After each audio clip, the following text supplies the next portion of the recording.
How do you do? I'm Jane Cleland, and it's my pleasure to welcome you to the Writers' Room and to introduce you to S.J. Rozan. Welcome, S.J.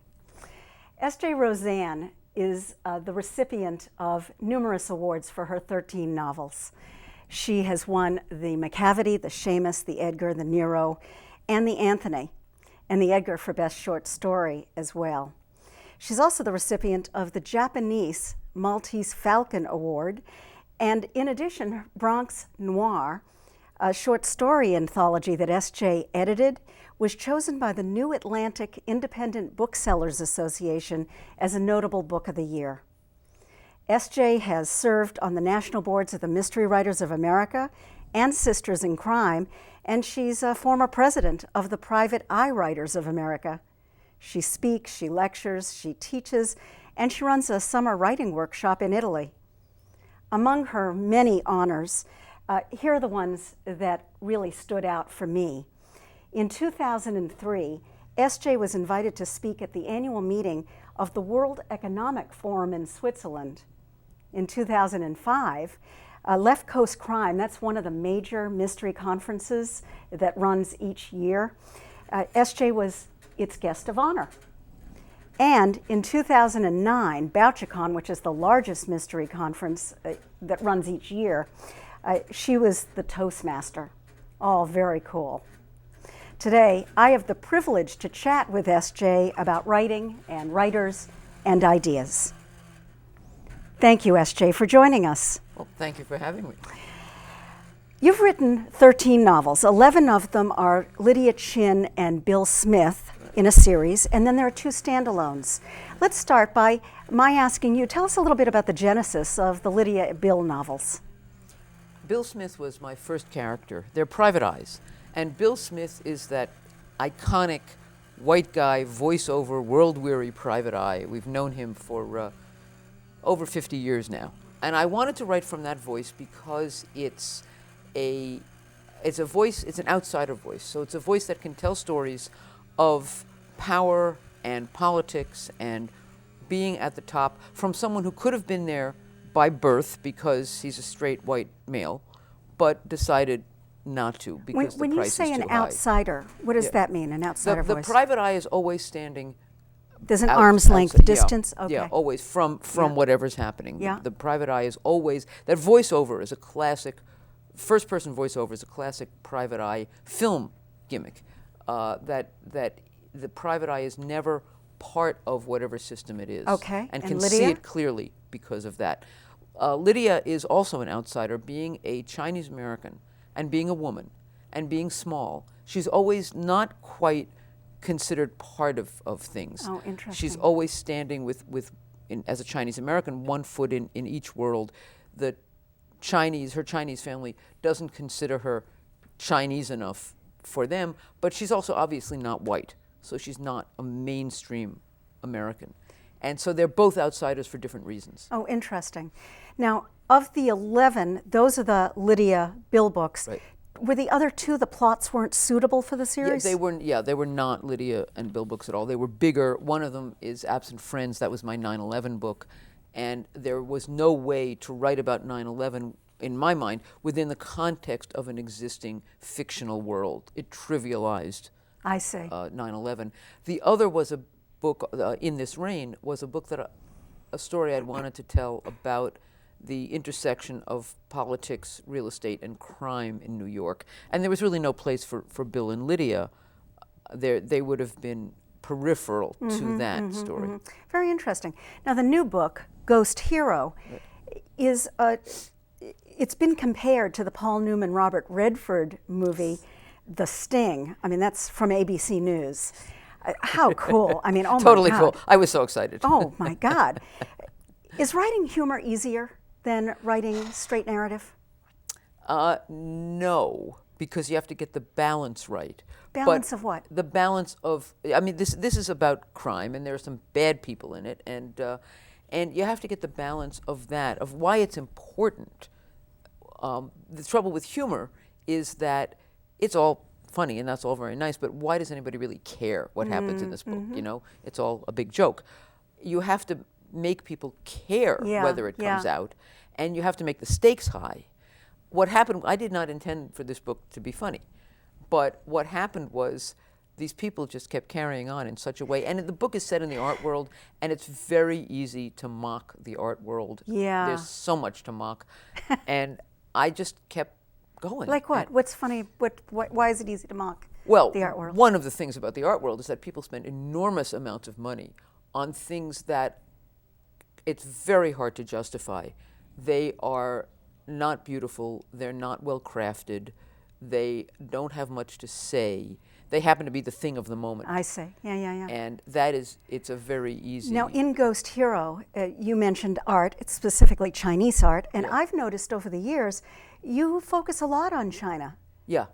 Talk about that. Well, Why? Lydia Chin is Chinese American, and that was to give her an outsider position.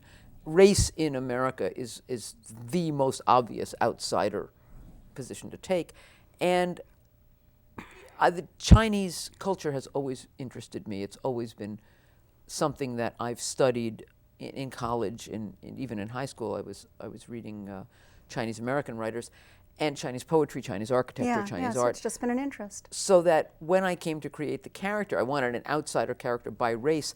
She seemed like the obvious. A Chinese American seemed like something I might be able to handle. You've mentioned that you created her and Bill as outsiders.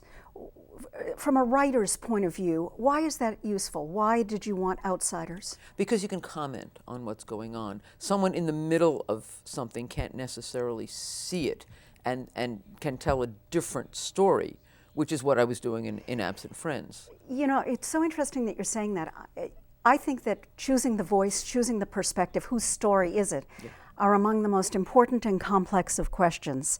You're known from shifting perspectives. Some of it's Lydia, some of it's Bill. You're noticed for sometimes even an omnipotent narrator. How do you make those decisions? I can't really say they're decisions, although once or twice I found myself being wrong in a short story or two.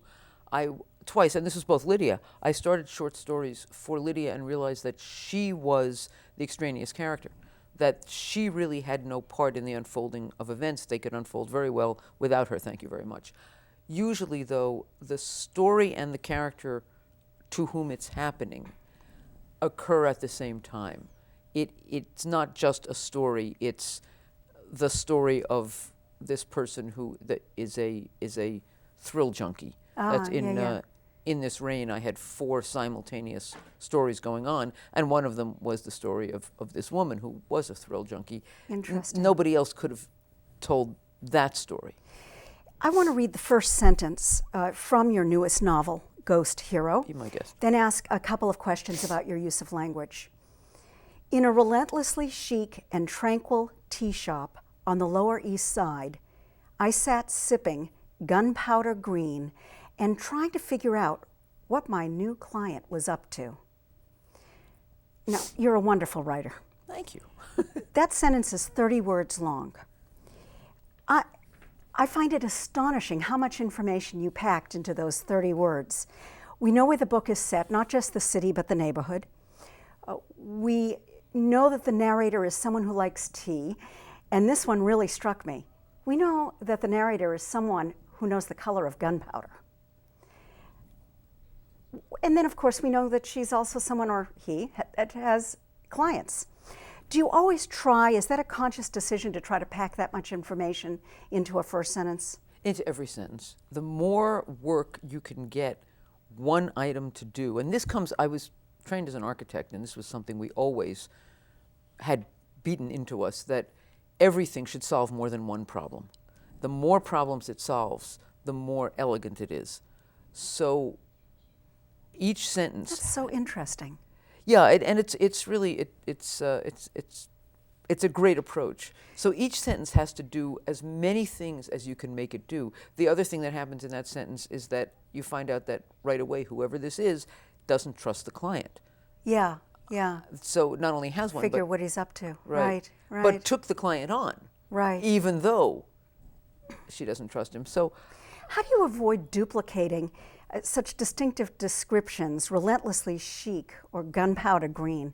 well, gunpowder green, I cannot take credit for. Really, it's a commonly used expression to describe a particular green tea. Everybody calls it gunpowder green because I guess it's what I guess I what don't drink gunpowder that looks kind of like. tea. Well, I actually, when I read it, I looked up gunpowder. I did an image search, and it's a particular shade of green. Yeah, and that I think camouflage green. I think that's why they call Yeah. this gunpowder green. Interesting, interesting. You teach writing too, isn't Yeah, that right? yeah. That's something that we share. When I teach, I tend to be very directive. I inform students about a specific tip of craft technique, and then I challenge them to apply it. How do you approach teaching? Yeah, I don't do that because I run out of tips really fast. I focus on specificity. If there's one thing I want people to learn over a 2-week workshop, or I'll be teaching at Crime Fiction Academy this spring, so that's 14 weeks.